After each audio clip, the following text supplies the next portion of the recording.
చెడుపై మంచి, పాపముపై నీతి, మరణంపై జీవం సాధించిన విజయానికి నిదర్శనమే గుడ్ ఫ్రైడే. క్రైస్తవులు ఎంతో భక్తి శ్రద్ధలతో ఎంతో పవిత్రమైన గుణదల కొండపై ప్రత్యేక ప్రార్థనలు నిర్వహించారు. తనను సిలువ వేసి తన దేహానికి శీలలు కొడుతున్న వారిని కూడా క్షమించాలని భగవంతుణ్ణి వేడుకున్న మహోన్నత క్షమాగుణ సంపన్నుడు యేసుక్రీస్తు అని పలువురు దైవజనులు పేర్కొన్నారు. గుడ్ ఫ్రైడే సందర్భంగా నగరంలోని గుణదల కొండపై మేరీమాత స్వరూపం వద్ద శిలువ మార్గం జరిగింది. Education desk director father Kolakani Marianna, reverend father William Jayaraju, పుణ్యక్షేత్ర విచారణ గురువులు, పలువురు విచారణకర్తలు హాజరై ప్రత్యేక ప్రార్థన నిర్వహించారు. ప్రజల కోసం యేసుక్రీస్తు చేసిన త్యాగాలను ప్రతి ఒక్కరూ స్మరించుకున్నారు. గుడ్ ఫ్రైడే క్రైస్తవులకు పరమ పవిత్రమైన రోజని reverend father William Jayaraju, father Kommathoti Anil తెలిపారు. గుణదల కొండపైకి వేలాది మంది క్రైస్తవ సోదరులు చేరుకుని యేసుక్రీస్తు శిలువ మార్గం వద్ద ప్రత్యేక ప్రార్థనలు నిర్వహించడం జరిగిందన్నారు. సమస్త మానవాళి పట్ల ప్రేమ, నిస్సహాయుల పట్ల జాలి, అవధులు లేని త్యాగం, సడలని ఓర్పు, శత్రువుల పట్ల క్షమాగుణం అనే గొప్ప లక్షణాలను కలిగి ఉండడం కరుణమయుడైన యేసుక్రీస్తుకే సాధ్యమని పలువురు ఫాదర్స్ కొనియాడారు.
ఎనిమిదవ స్థలము,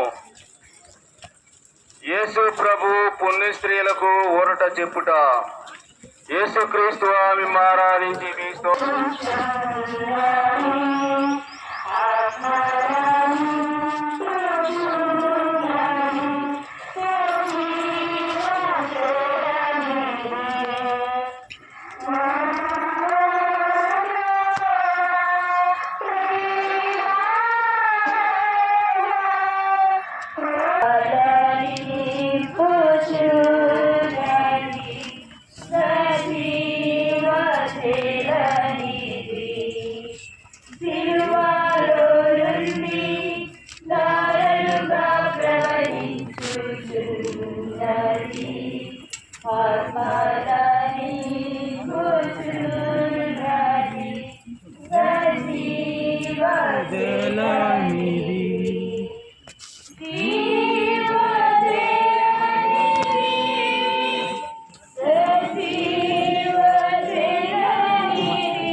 ఆ రక్షకుడా, లోకరక్షణము కొరకు మీరు యూదుల వలన తిరస్కరింపబడును, ద్రోహి యూద ముద్దు వలన శత్రువులకు చూపించబడును. అనాసు, కైఫాసు, పిలాతు, హేరోదు వారుల ముందర అవమానముగా ఒప్పగింపబడును. అబద్ధ సాక్షుల వల్ల నేరము మోపబడును. కొరడాలతో కొట్టబడును, ఉమ్మియబడును. మీ తలపై మండల కిరీటము పెట్టి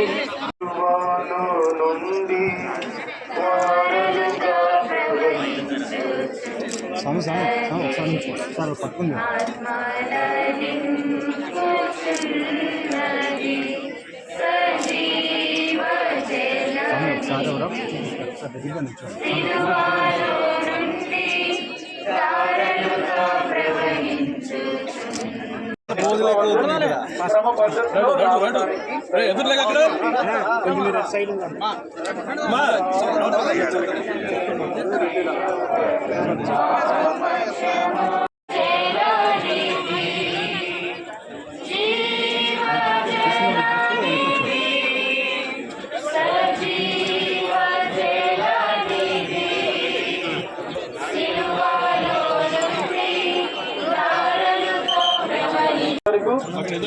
ముందు ఇవ్వబడుతుంది.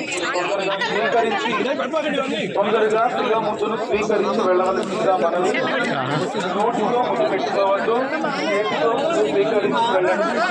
మీరు రైతులో నుండి క్రమంగా వచ్చే పద్ధతిలోనే ప్రార్థనా పూర్వకంగా వచ్చి మరి ఒక క్షణంలో మీరు ముద్దును స్వీకరించి అక్కడ ఏర్పాటు చేసినటువంటి ఆ లైన్ కిలో ముద్దు స్వీకరించాలి.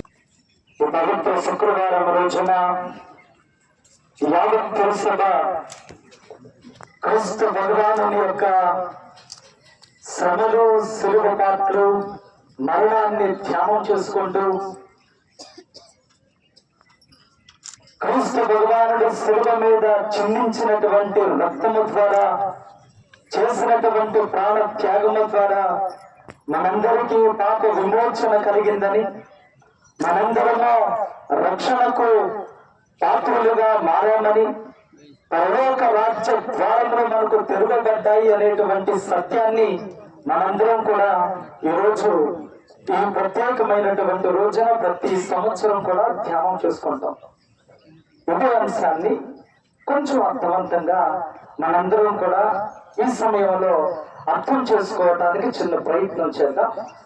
ఈ ప్రసంగంలో బహుశా జాగ్రత్తగా ఆలకించినట్లయితే మన జీవితానికి సరిపోయేటువంటి, మన విశ్వాస మార్గంలో సంతోషంగా దేవుని బిడ్డగా జీవించడానికి కావలసినటువంటి అంశాలు మనకు దొరుకుతాయేమో ఒకసారి చిన్న అన్వేషణ, చిన్న ప్రయత్నం చేద్దాం. ప్రియ సహోదరి సహోదరులారా, ముందుగా ఈరోజు నేను 14 స్థలాల యాత్ర చేసుకుంటూ వచ్చినటువంటి యొక్క సమయంలో నా కళ్ళ ముందు కనబడుతున్నటువంటి ఈ సిలువ నన్ను ఎలా రక్షించింది అనేటువంటి ప్రధానమైనటువంటి ప్రశ్నను ఈరోజు ధ్యానం చేసుకోవడానికి ప్రయత్నం చేద్దాం. లేవియా కాండము 16వ అధ్యాయంలో మనం చూస్తూ ఉంటాం. ప్రతి సంవత్సరము యూదులు ప్రాయశ్చిత్త దినమున వారి యొక్క ఊరిలో ఒక గొర్రెను ఊరంతా కూడా తిప్పుతూ ఆ గొర్రె మీద వారి చేతులు ఉంచటం ద్వారా వారి యొక్క పాపములను ఆ గొర్రె మీదకు ప్రసరింప చేస్తూ ఆ గొర్రెను తర్వాత ఎడారిలోనికి పంపించి వేస్తూ సంవత్సరానికి ఒకసారి ఈ రకంగా వారి యొక్క పాపములను మోసుకుంటూ పోయేటువంటి గొర్రె పిల్లను ఎడారిలోనికి తరిమివేయటాన్ని మనం చూస్తూ ఉంటాం. ప్రియ సహోదరి సహోదరులారా, ఒలీవ పర్వతం మీద, కొండ మీద యేసయ్య ప్రార్థన చేస్తున్నటువంటి సమయంలో, తండ్రి దేవునితో మాట్లాడుతున్నటువంటి స్థితిలో యేసయ్య చేసినటువంటి ప్రార్థన, అయ్యా సాధ్యమైతే, నీ చిత్తమైతే, అయ్యా కుదిరితే ఈ పాత్ర నా నుంచి తీసేయి, నా ఇష్టం కాదు కానీ నీ ఇష్టం అనేటువంటి ప్రార్థన చేస్తూ ఉంటాడు. ఎందుకు ఈ రకంగా యేసయ్య ప్రార్థన చేస్తా తన మనస్సులో ఉన్నటువంటి భయాన్ని, ఆవేదనను, ఆందోళనను వ్యక్తం చేస్తూ ఉంటాడు. ఇది నిజం. యేసు ప్రభు నిజంగా మనస్సులో భయపడుతూ ఉన్నాడు, ఆందోళన చెందుతూ ఉన్నాడు. అమ్మో ఇది నేను చెయ్యగలనా లేదా అనేటువంటి సంశయానికి కూడా యేసయ్య గురవుతూ ఉన్నాడు.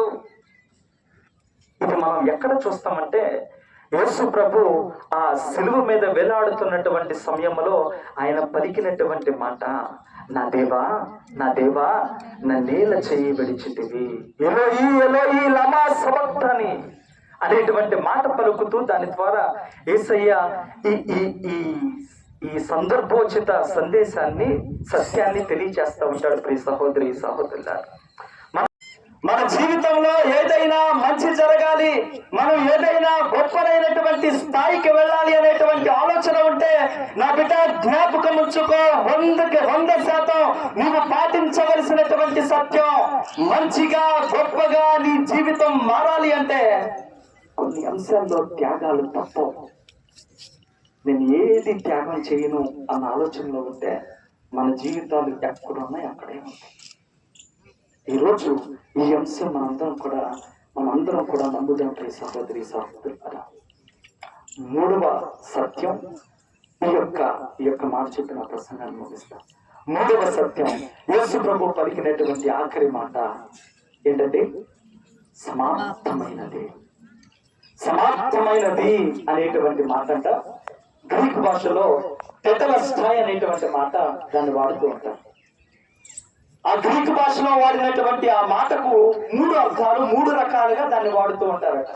ఒకటి, వ్యాపారంలో టెటెలస్టాయ్ సమాప్తమైనది అనేటువంటి మాట వ్యాపారానికి వచ్చినప్పుడు వాళ్ళు వాడినటువంటి మాట. దాని అర్థం ఏంటి అంటే, నీకు ఉన్నటువంటి రుణమంతా కూడా చెల్లింపబడింది. కోర్టు భాషలో మళ్ళీ దాన్ని వాడతారట. దానికి ఏంటంటే, నీ మూల్యమంతా కూడా చెల్లింపబడింది. యుద్ధం చేసేటువంటి సమయంలో సైనిక శిక్షణలో దాన్ని వాడుతూ ఉంటారట. ఏంటంటే, యుద్ధం సంపూర్ణంగా గెలవబడింది అనేటువంటి మాట. ఈ 3 రకాలుగా ఆ మాటను వాడుతూ ఉంటారట. దీన్ని యేసయ్య మాట్లాడుతా మనందరికీ కూడా ఇస్తున్నటువంటి సత్యం. నా బిడ్డ గుర్తుంచుకో, జ్ఞాపకం ఉంచుకో, సమాప్తమైనది అనేటువంటి మాట పలికినప్పుడు నేనేదో నా జీవితం ముగుస్తుంది అనేటువంటి ఆలోచనతో పలకటంలా, నా తండ్రి నన్ను ఏ కార్యం చేత ఈ లోకానికి పంపాడో అది నెరవేరింది. ఏ కారణం చేత ఏ రక్షణను మీకు సంపాదించి పెట్టాలి అన్న ఆలోచన చేశానో అది నెరవేరింది. మీ పాప రుణం చెల్లింపబడింది, మీ పాప మూల్యం చెల్లింపబడింది, సైతానుపై యుద్ధం జయింపబడింది అనేటువంటి అర్థాన్ని ఇస్తూ యేసు పలుకుతూ ఉన్నాడట.